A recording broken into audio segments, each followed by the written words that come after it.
If you've ever felt like anxiety is running the show, dictating your decisions, shrinking your world, and keeping you stuck in cycles of stress, you are not alone. But what if anxiety wasn't the enemy here? What if it was just a misunderstood messenger? Today, we're diving deep into the misconceptions that keep us trapped in anxious patterns and, more importantly, how to break free from them. My guest, Heather Lillico, has lived this firsthand, shifting from high-functioning perfectionism to true inner calm. She's here to share the game-changing shifts that make peace of mind actually possible. Heather Lillico is a holistic nutritionist and yoga and meditation teacher. She teaches overthinking, people-pleasing perfectionists how to manage anxiety naturally and holistically.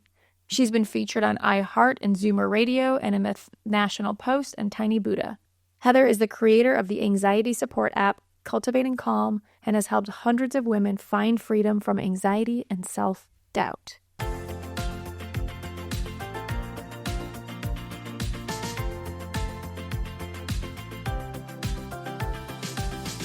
Welcome, welcome, welcome to the Unweaving Chronic Pain podcast. I'm your host, Dr. Andrea Moore, founder of the Whole Self Integration Method. And I am here to take high achievers from a place of battling themselves to a place where they get to live life fully on their own terms. Because the reality is, you don't need to fix yourself. What you truly need are the tools to build resilience and nervous system capability so you can finally move through life with ease. If you are ready to end the battle and step into resilience, then it is time to book a Step into Resilience call with myself, where I will guide you through the next best steps for you to finally be able to living life on your own terms. You can book that by clicking the link in the show notes or going directly to drandreamoore.com/schedule. That's DrAndreaMoore.com/schedule. Can't wait to see you there. Welcome, Heather. I'm so excited to have you on here. Thanks for having me, Andrea. I'm glad that we could connect and have this conversation. I think it's going to be a good one. Yes. Why don't you start out by telling people a little bit about who you are and how you ended up doing what you're doing? I know it's a big question, but I'd love to hear what people come up with. So I got into this work actually because of my very first panic attack. And I'll share the story with our listeners. So I was in first year university and I was at a crowded party, and all of a sudden my heart started to beat fast. It felt like it was going to explode out of my chest. My vision started to tunnel. I could feel this overwhelming sense of dread take over, and my stomach just it felt like it was bottoming out. And so I locked myself in the bathroom, and I remember just sliding down the wall and waiting for it to pass. And ever since then, I started living in fear of when was the next high anxiety episode going to strike.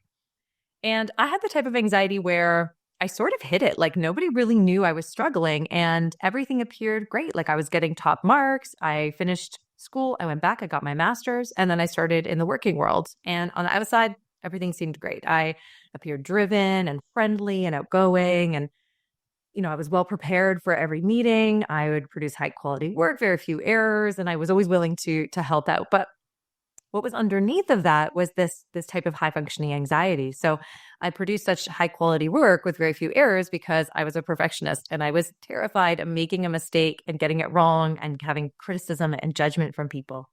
And I was very prepared for meetings because I would spend hours agonizing over every possible thing that could go wrong. And so I would try to plan for every worst case scenario, and it was exhausting. And, I put a lot of effort into work, and I was always willing to help out and lend a hand because I was such a people pleaser and I had no boundaries and I wanted everyone to like me so desperately. And all of that was a recipe for becoming overwhelmed, anxious, exhausted, and burned out. So that's really when I started to go on this journey to think, okay, something needs to change in my life. I got to start to really focus on me. It was a real tipping point. And so I went down this journey to learn how to overcome anxiety naturally. And I started with my diet and I added in some mood boosting foods and I started to feel calmer. And then I started practicing yoga and meditation. And I learned how to regulate my nervous system and how to really relax and feel calm and learn how to process these sort of stronger emotions like anxiety instead of just needing to numb out. And those were the pieces of the puzzle that came together that started to help me feel calm. And so that's really how I got into this work, is I realized like, whoa, this stuff is really impactful, and it doesn't need to be complicated, and it doesn't need to take us hours every day. There are these short little practices that we can turn into habits that have a huge impact on our mental health and anxiety. So that's how I became a nutritionist and a yoga and meditation teacher. And now how I've transitioned into running an anxiety app, Cultivating Calm, is because I wanted to be able to combine for people these holistic practices. Oh, I love that.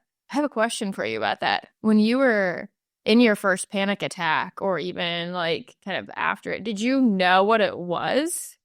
Like, could you, yeah. Not at first. At first, I thought I was having a heart attack. And the first couple times, it just felt like my heart was beating so wildly that I was like, this is not sustainable. Like, what's going on here? Something is majorly wrong. And it was terrifying. And then I started to learn a little bit more just by Googling like what a panic attack was and what it felt like. And then I realized that those were the symptoms of it. And they could be put on by multiple different things. Like if I really think back to that very first experience, what happened was, I was in a crowded place, which can lead to some anxiety, but I had also just had a fight with my boyfriend. And so I was feeling this sense of like rejection, and I was scared in that moment that he was going to leave me. And that felt terrifying. And so that brought it on. Sometimes I would have panic attacks if I messed up something at work, or I was about to do some sort of like public speaking engagement, and I was going to be like judged, or it felt really scary. Sometimes they were brought on by exercise too, something that felt so good, but my body was interpreting that as, oh, are we in danger right now? Your heart's beating really fast, and it was, it felt like time to panic. Yeah. Yeah. Because I think it's such a common thing where people have like no idea what it is at first. And then it's like this whole journey of even figuring it out. And I know for myself, I've never really had full on panic attacks to like that extent. But I remember the first time like a therapist was like, you have anxiety. And I was like, what are you talking about? I'm like the chillest person I know. Like, turns out I'm not at all. But compared to my family, I'm so chill compared to my family. But it was, I think, I don't know, do you find that to be common where, I mean, obviously by the time people are coming to you or seeking out you, they probably have identified that they have anxiety. But I know for myself, like that was a whole thing in itself of even discovering that I had anxiety, or even like I had heard about it and I was like, I don't have that. Of course I over prepare for things. And of course, because why wouldn't you do that? You know what I mean? It was like almost like such a natural, like, I feel like there was resistance to not doing those things. Yes. And I mean, so much of this is normalized in our society, right? It's just normalized that, well, yeah, you should be go, go, go all the time and exhausted, and everyone is tired and everyone is busy. So it just sort of seems like normalized that we are all at the point of burnout and exhaustion and feeling stressed and overwhelmed. And it's not normal. And even like as kids, some of the the things I started to uncover that, oh, I thought I was just kind of a nervous kid, but like that was anxiety when I was young. I just didn't have the language for it or really understand like why it was coming up. And that, so much of the journey of healing anxiety is that self-discovery of like, what are these deeper beliefs that I have about myself, and why do I feel not good enough? And, and fearing like people are going to judge me, like, where does that come from? And then how can I rewrite those beliefs? Because then that's how you feel more calm, more confident, more free, all the good things. Yeah. And for right now, for anyone listening, just because you brought it up and then I was talking about my own like, oh, but I don't know if I want to change some of these patterns because I don't want to mess up, right? Like, of course I want to be right or like do my best work. I know for myself, it felt so deep, like, but if I'm not, well, for me, it's also if I'm not completely over criticizing myself and beating myself up, that was a huge component of mine. It felt like either I was perfectionistic or I was going to be a lazy slob who didn't give a shit about anything and didn't care and did nothing and was useless. Yes. Thank you for bringing that up, because it's such a pattern of thinking that we can fall into, that kind of all or nothing thinking that comes along with perfectionism, right? Of feeling like this is the only way I know, to be hypercritical of myself. And for myself, I used that as like a motivational tool. It sounds like that's what you're saying too, right? Like, okay, I missed that 2% on the test. Oh, what did I do wrong? I got to get it. I got to get it right next time, get perfect. But it comes at the expense of our mental health. And I think a real lesson along this journey for me was learning self-compassion, was how can I be kinder to myself and just offer myself grace when I make a mistake. And so I am constantly reminding myself, I'm a human. It's okay to make mistakes. Like, you're not going to get it right. That's not the goal. The goal is just, can I move a little bit forward each day? Yeah. And I think the compassion piece really helps us open to learning and growing. So it's like for someone who's like, yeah, but I want to do better. It's like you can, and you'll even do better or grow, or maybe there's like, something that you're pursuing that, you are trying to become an expert in. When you open to making mistakes and being compassionate, you'll grow so much more because you'll actually be able to have willingness to self-reflect and see what went wrong without any judgment of it. Of just like, oh, of course I screwed this up because I'm a human. Exactly like you said, right? Yeah. Yeah. It's so true. And I mean, a big hallmark feature of perfectionism is procrastination, right? Is that we'll delay acting or moving. And I even think like my Cultivating Calm app has been out for about a year now. And at first I was sort of delaying the launch of it. And I could see, I did like really call myself out on what's going on. And I was like, oh, I'm scared. I'm scared to launch it. I'm scared nobody's going to sign up, or I'm scared it's not going to be perfect when I launch it. And guess what? There were tons of issues and errors when I first launched it because I had the wrong pricing plan and I didn't do some tech thing properly. And like, it was all fine, even though, some things went wrong, it was all okay. But what happens for a lot of us is we delay doing the things that we really want to do, whether it's, applying for that new job or taking the solo trip or even like standing up and having that uncomfortable conversation with a friend or partner. Like, we procrastinate on all those things because of that fear of failure. Oh, absolutely. Absolutely. You talk about 3 major misconceptions of anxiety that stop people from achieving peace of mind. Do you want to go through those? Yeah. So some of the misconceptions about anxiety is that, one, a lot of people think that anxiety is a life sentence, that it's going to be there forever. And just because you've experienced up to this point, that like, that's how it's always going to go. And I think that's something we need to leave in the past, that, it's something that absolutely can be overcome and managed. And we got to think a little bit differently about it, because the second misconception is that it's your whole identity, is that people make it like, they make it everything, right? Like, I'm an anxious person. I used to say that all the time. It was a big part of my identity. But until we carve out a new identity and, you're not an anxious person, you're a person who has a feeling of anxiety sometimes. That's a mindset shift. And then, anxiety can move through a little bit easier if we have this different identity and we don't see anxiety as all encompassing, right? That, it can be there. And then I think the third misconception is that people think that anxiety is all bad. And it's not. It's there for a reason. It's there to alert us to danger.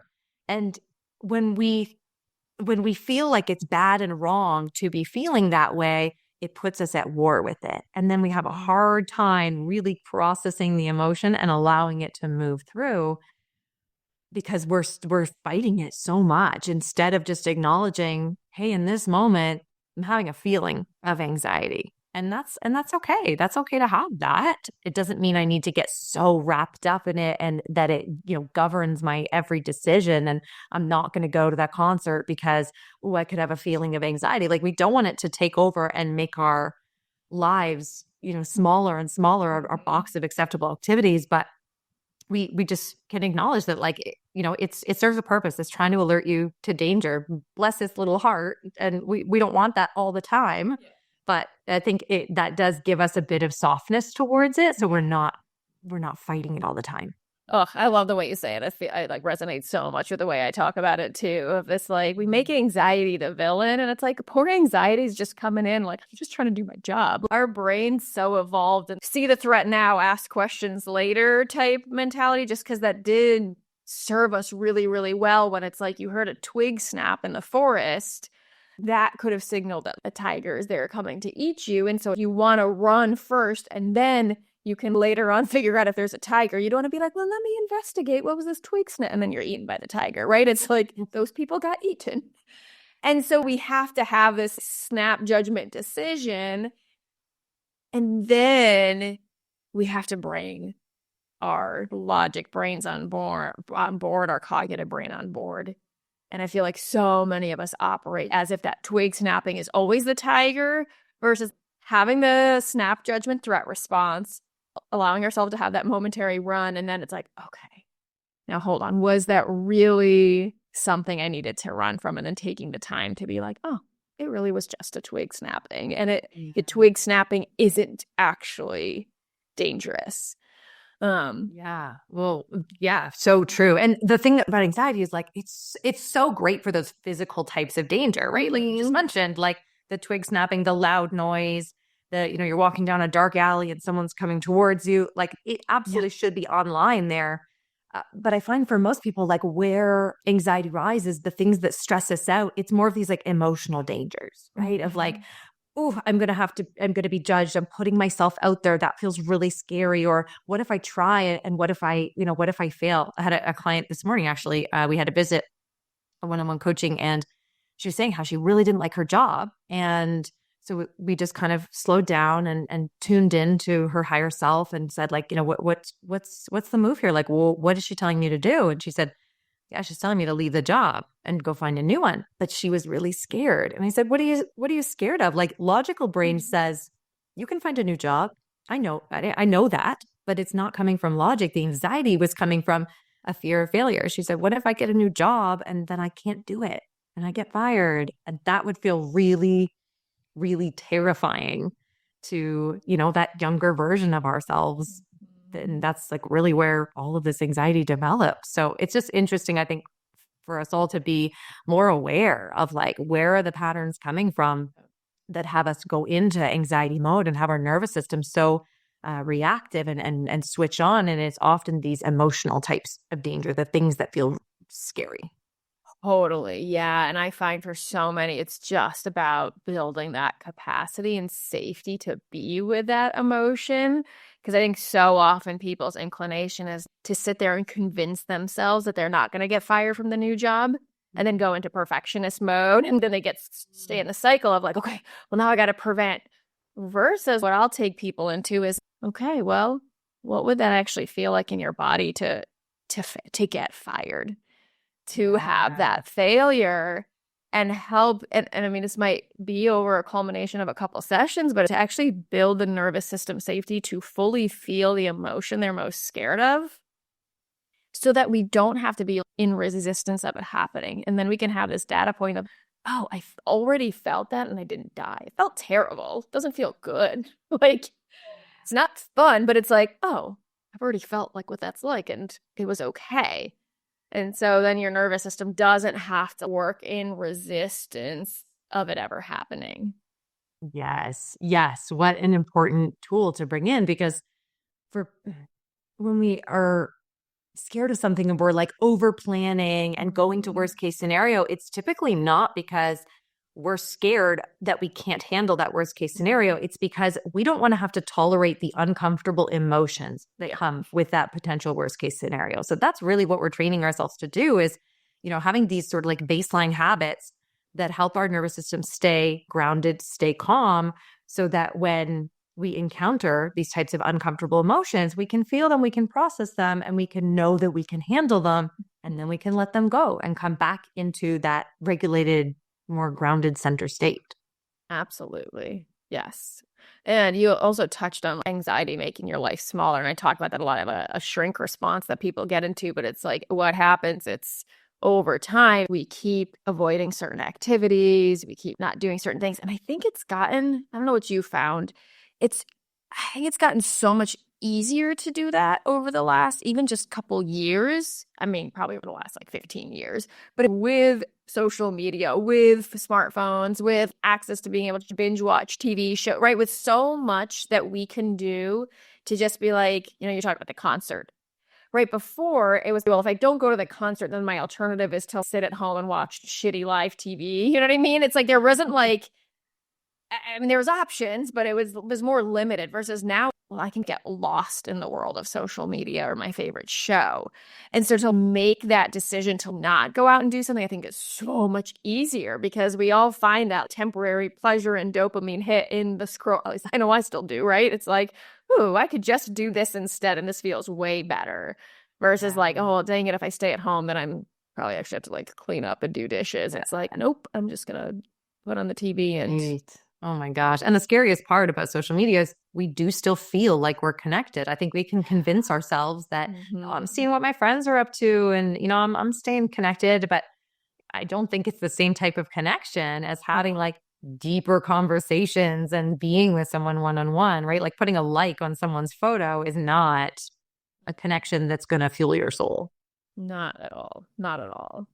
Now, I know a lot of people turn to like conventional things like medication and therapy and things like that. And I know talk therapy did not. I never actually tried. Did I try medication? No, I don't think I ever did medication for anxiety. But talk therapy did not work, which is why I do what I do because I needed to find another solution. And I find for so many of my clients, they've been in like talk therapy for like 15, 20 years. And it's cycling the same story over and over and over again, which actually just makes it worse. Every time they're telling the story, they're just reinforcing the same fear and anxiety. Your nervous system is like, see, that's why you should be scared of this. Um, that's where I have an issue with talk therapy in many cases. I feel like it's valuable for certain things, but I'm curious to hear your take on it and what you see. I think each of these modalities, medication and talk therapy, I think they have a time and a place. For some people, if we're having crazy high anxiety, having medication can help us get to a place where we can maybe do more of the work, Yes. right? Like it can kind of bring us back a little bit. So, that's an option.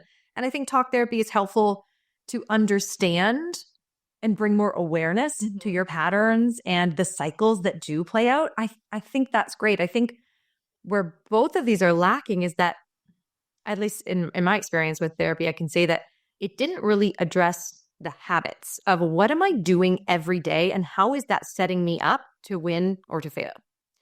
And I think that it's our habits that determine our beliefs. Like it's your actions and the things that you do every day that tell you what you believe about yourself, right? So if I'm a person that believes that I am a good and worthy and deserving human, I'm probably fueling my body with real whole food. I'm taking time for myself to meditate and take a couple moments for myself. I'm taking time to move my body because it's my vessel and it feels really good to do that. I'm taking time to be in nature and, these sorts of behaviors and practices. And when we start to do those on a consistent basis, then that's how we really change our beliefs. It's like you're putting it into practice and reinforcing like what you want to believe about yourself, this sort of like next level version of you. And that's why I focus so much on habits, because it's these habits that rewire the brain, that relax and regulate your nervous system, and that provide you with the building blocks for calm. And I think those are sort of gaps in medication and in therapy.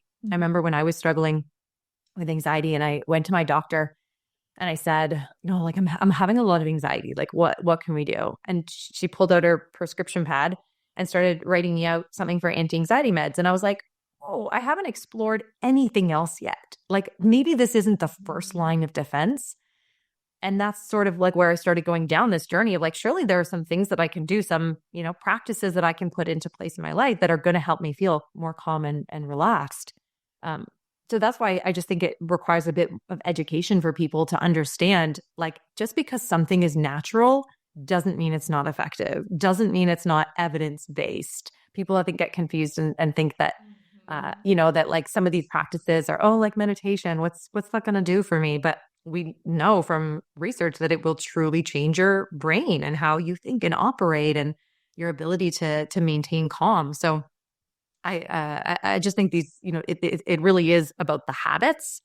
That's what has us have the shifts in our life. And that's maybe where some of the gaps are in more conventional methods. Yeah.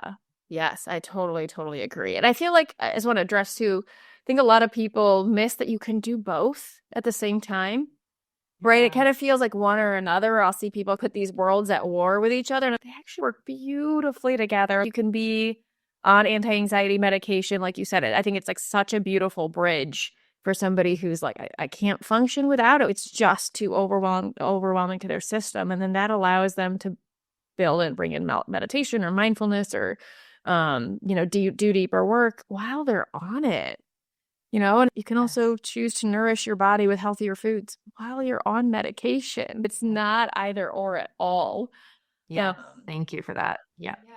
It's a beautiful point. And a lot of, the clients that I see are also in therapy. And I had been in therapy for several years to really like become more aware of my patterns. So yeah, they're not mutually exclusive. I think we want to have as many tools in our arsenal as we can without them getting, too overwhelming. Like I find for some people, it's like, I've tried all the things that I don't know what to do. And that's when we need to take a step back and simplify and say, okay, what are the most impactful things that you could be doing? Because the reality is like, we don't have hours and hours every day to focus on this. Most of us are super busy. So let's focus on, the key behaviors and practices that are going to move you forward.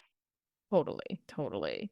Now, I want to ask about something that you said of when somebody has that belief of I'm not worthy, then they're less likely to engage in certain habits. Do you have a specific order you work with people on something like that? Because I know how hard it is to build in new habits when that belief is present. And also, working with that belief can require shifting habits, right? So I don't know, what's your typical approach for somebody who's like, I really, maybe you had a session, you're decided a habit of meditation every day or something, whatever I don't know how you'd approach that. And you're like, I couldn't do it because this big limiting belief just keeps getting in the way, or they're running into, I feel like the perfectionism is a big thing of like, well, I couldn't sit down to the 10 minutes or even the 5 minutes, so I just did nothing. Yeah. It's such a good question. So, I mean, usually what comes up is if I'm coaching one-on-one with somebody, we'll set goals at the beginning. Okay, the plan is, and we make it really simple. The plan is you're going to meditate for 5 minutes every day. You're going to eat these 2 mood boosting foods, and you're going to move your body for 20 minutes in a low intensity kind of way. Let's say those are the goals. That's what I call the Cultivating Calm Method. So we set out with that goal of doing that every day, and then we see how that goes. Because what I find for most people, and we kind of need this to happen so that we can get to the deeper beliefs, but we see because a lot of these patterns can be so sneaky, and the ways that we self-sabotage with, I don't have time for it. But the reality is you make time and you spend money on what's important and what you value, right? So it just sort of shows us where the work is. But we often will say, I don't have time to do it. Other people needed my focus and attention. Sometimes we create chaos in our life as a distraction, as a way to self-sabotage. Like, as an example, this is how I used to create chaos, is anytime I had a bill come in, I would wait until the last day to pay that bill. And then I remember one time I was trying to pay the government for something, and I tried to log on to the government website, and it wasn't working. I was getting locked out, and I waited until the last day. So I had to spend most of my day on the phone with the government trying to get into the system to pay it. Now, all of that was easily avoidable, right?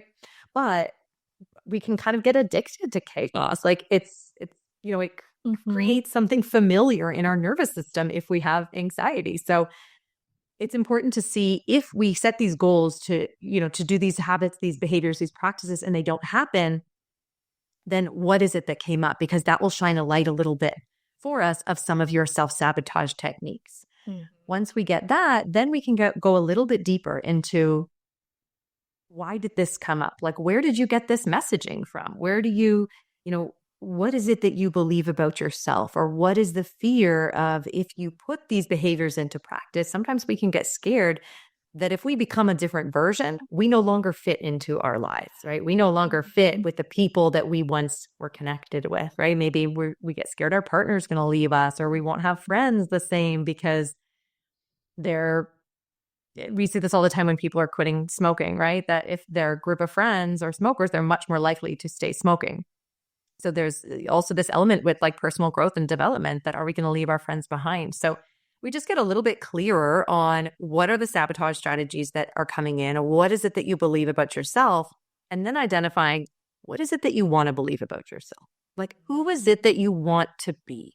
What kind of qualities does that person have? And people will usually say, I want to be more confident. I want to be more free. Like, I feel currently like I'm at my max all the time.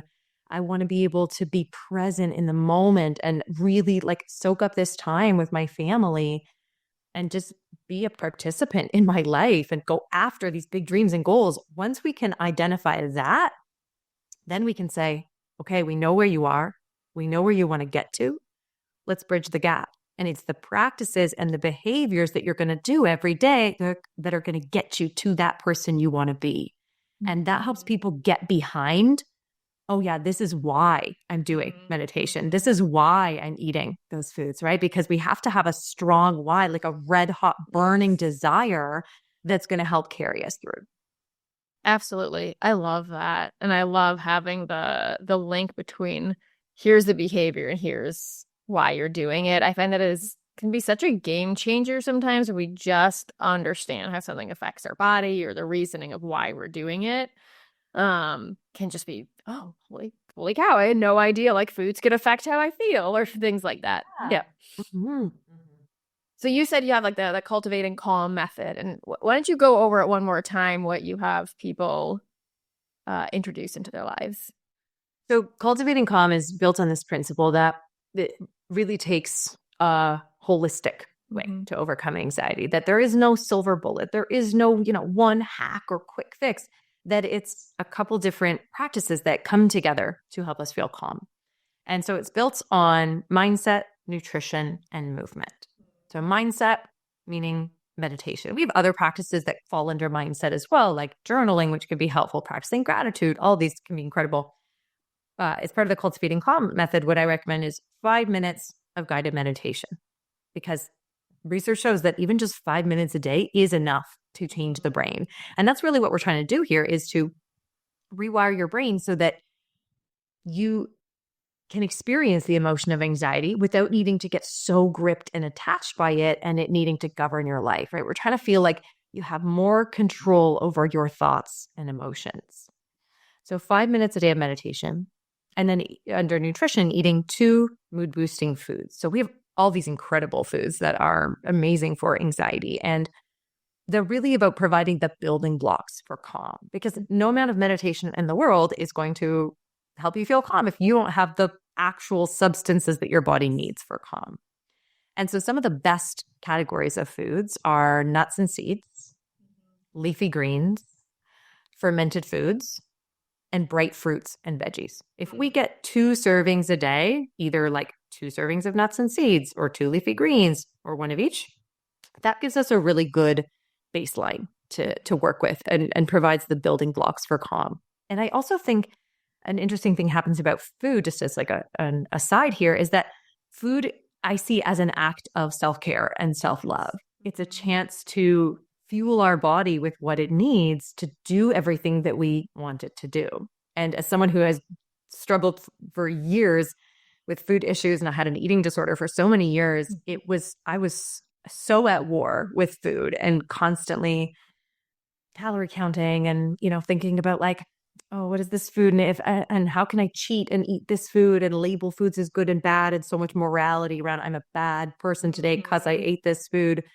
Like all of that, I think shifts when we start to see food as nourishment and as a tool that we can use to help support our mental health. And this is why we need to take time for our meals too, and like really sit down and enjoy. And, I think get more in touch with where our food comes from and bring in some gratitude around like, all of this food that is grown for us and that we eat, and it provides all this nourishment. Like a lot of that is sort of glossed over when we eat. So that's something that people can dive a bit more into as well.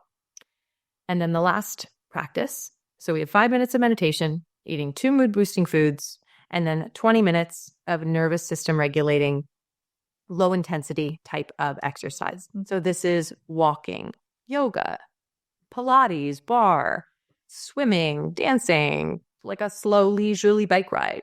These types of movements are going to relax your hormones, mainly your cortisol, your main stress hormone. Because what I find, at least the people that I work with, the perfectionists, that there's a tendency to want to go real hard every workout, right? Every workout needs to be a personal best. And I used to think that if I wasn't healing myself up off the floor after a workout, that it wasn't a success. I couldn't check that off my list. And that was not doing my hormones any favors when I was already stressed out. So we can build in this type of low intensity type of movement that's going to feel really good in the body. And that's going to give that nervous system a chance to reset. And if we added all of those things up, that's just under 30 minutes a day for the Cultivating Calm Method, which I think we all have time for. Yes. Yes. And I love so much as someone who is a nutritional therapist and a physical therapist and does mindfulness work, I love that you're including all these elements so much, because I find so often we kind of get stuck in like one area and then like go super hard in it, or like, well, I got to do more meditation or more of this, or, well, oh my gosh, when I was in the nutritional therapy world, I feel like that world has some obsessions of have to eat perfect, right? Rather than just be like, yeah, let's implement these foods. I love the way you talk about food. That was just so beautiful.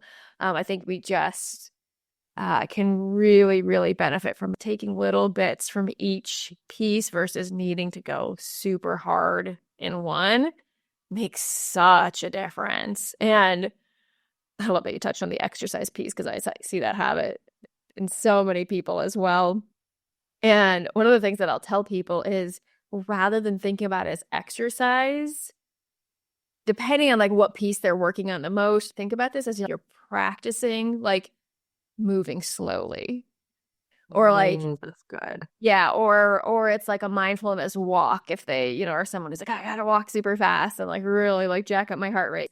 I think this I'm practicing moving but being slower is such a good one. I'm practicing being with that discomfort of not going all out. And so just to taking away the exercise piece from it, I think is so helpful for those who struggle. Oh my gosh. It's such a good point. I remember when I first started practicing yoga, I was like, this sucks. It is boring. And I was so used to boot camps and circuit training and like really intense stuff. And those can have a time and place, but it was really like, it took me a while to get into yoga. And I now teach yoga and love it, but it was not love it at first sight, because I was not used to being in my body and feeling sensations in my body. I would always just numb out, usually with food or with, you know, social media or just any type of distraction I could find in to not be and sit with any discomfort. So I think that's one of the benefits of yoga, beyond like it balancing our you know, our nervous system and our hormones. I think it's so helpful just to learn, as you said, like to tolerate that discomfort and just be with it and know that you can handle it. Yes. Yeah. I find so often with any like new movement, especially if it's something like yoga, where it's like it might be actually pretty challenging to the body, or maybe it's someone who's really used to like, you know, killing their HIIT class or, you know, being like really, really good at it. Then when they go to something like yoga where they feel, oh my gosh, I'm unbalanced and I'm falling over and it's like really hard, but I wasn't thinking, I thought I was going to be really good at it, right? That perfectionism piece comes in. It's like, yes, you're practicing being with the heart of it. Like that's the very point of it. Because when I'm in the clinic with people, it's so interesting to see the like almost universal reaction that when I'm giving an exercise, people will like stop me like, oh, this is hard. It's like, yeah, that's why we're doing it. Like it's literally why. And it's like, especially if I'm working with someone who's a little older or balance is challenging, it's so funny. They even come in with a goal of having better balance. And so when I'm giving them something that's an appropriate balance challenge and they're like wobbling a little, they're like, oh, I'm doing it wrong. I'm like, no, wobbling is the point. Like the point is to come off balance and bring yourself back. And it's so interesting to see them shift around that of like, oh, I'm supposed to be wobbling, and then like that means I'm doing it right versus like I'm doing it wrong. Yeah, I think it's that discomfort piece of like the discomfort's kind of the point. Yes. Well, even like with perfectionists, I notice like one of the things that my clients will tell me is that they're always scared to start a new hobby because they don't want to be bad at it. But it's like you have to be willing to be bad at it to get good at it. And maybe being good at it isn't even the final goal. The final goal is just to learn how to show up for ourselves, to learn a new skill, to grow, to evolve, like to get, more like to that next level. And I think we're always leveling up in our lives, but we got to sort of reframe, I guess, what we're trying to really accomplish. And can we lean into that discomfort a little bit? Totally. And yeah, I love the hobby one too. And I always encourage people to pick a hobby, especially if they're struggling with not wanting to be bad, to pick a hobby that is unlike anything they've done before. Because I find it so much easier to be bad at that versus, let's say it's someone who used to be really athletic and then they're trying to do exercise and they're comparing themselves to their previous self, or maybe, they're really artistic with paint and then they take a pottery class and they suck at it. It's like, it's so much harder. It's such more of a blow to the system when they're like expecting to be good versus I'm going to go take underwater basket weaving. Well, I'm just going to suck at that. And it's just like an easier. Is that a real hobby? No, I just made that up. I have no idea. I feel like that's my like go-to made up thing. I have no idea. I don't know where I got that from, honestly. I'm signing up for it immediately. I love it. Yeah, right? It's like when you take something where it's like, I have zero expectations of myself, it's like a little easier to start to build that discomfort of being really bad at something. And then you could start to bring it into other areas if you want to, but just for anyone who's been struggling with that. Yeah, it's a great suggestion. I love that. So I know you have a game-changing journal practice that I'd love to hear about. That'll help your day. Yes. Have some more. I'm happy to share it. So I really think, how we start our morning sets the intention for our entire day, right? And what do most of us do in the morning? We're in bed, alarm goes off, we're exhausted because we haven't slept well because anxiety kept us up. And so we hit the snooze button. And then when we finally do wake up, we open our phones, we check social media, we check the news. And like, that's how we're starting our morning, right? Which is with an affront of dopamine and nervous type of hormones and chemicals and all that. So what if we started the day with a bit of intention? And we can do that with some journaling. So there's a practice that I call the Rise and Shine journal practice, which is 3 questions in the morning. One is, today I will focus on what? So what is one thing that is going to help move you forward? And I suggest it be an action item. So if you've been thinking about that new job, today you're applying for it, right? If you really want to go on that solo trip, you are booking your flight today. Because what happens then otherwise is we can just sort of go through our day, go through the motions. And, we can look back at the end of the day and be like, what did I even accomplish today? Like it was all this random stuff on my to-do list, but it wasn't actually things that I know I need to do and want to do to move me forward. And, I would hate for folks to look back at the end of their life and have all these regrets and think like, I never did those things. It just, time slipped away from me. Yeah. So that's number 1. Today I will focus on what. Number 2 is, today I will let go of what. What is one thing that you have been holding on to that you are giving yourself permission to release? So this could be some feedback you received at work that you just need to let go of. It could be an argument that you had with a friend that you just want to release. Something that has been taking up mental space, and it might not happen right away that you let go, but you're at least calling it out and giving yourself that permission that you can let it go. You don't have to keep holding these heavy bags. You can drop them, you can let them go. And then the last question is, today I will cultivate what? What is an emotion or characteristic that you want to embody today? Is it joy? Is it calm? Is it playfulness? Because that question, that decision governs everything that you do today. All of your choices are in service of cultivating that, right? If I say I'm going to cultivate calm, but I spend my whole day in chaos and flying from meeting to meeting and packed full of all these things, then I'm really not living with that kind of intention. If I say I'm going to cultivate calm today and I decide, you know what, in between those meetings, I'm going to take a breath. And when I go out with my friends, I'm putting my phone away and giving them my full attention and really just like soaking it all up and enjoying it.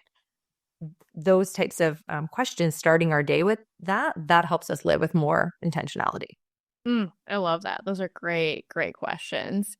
And I want to bring in one piece because you said like, oh, how we start the morning really sets up, the tone for our day, which I completely agree with. And I know that was one sentiment that I would hear a lot when I was like really deep in my journey. And it like messed with my brain because I was always starting my day really crappy of like hitting snooze. And I was like, oh, well, now I don't have time to do whatever meditation practice I wanted to do. And I was like, well, that's it.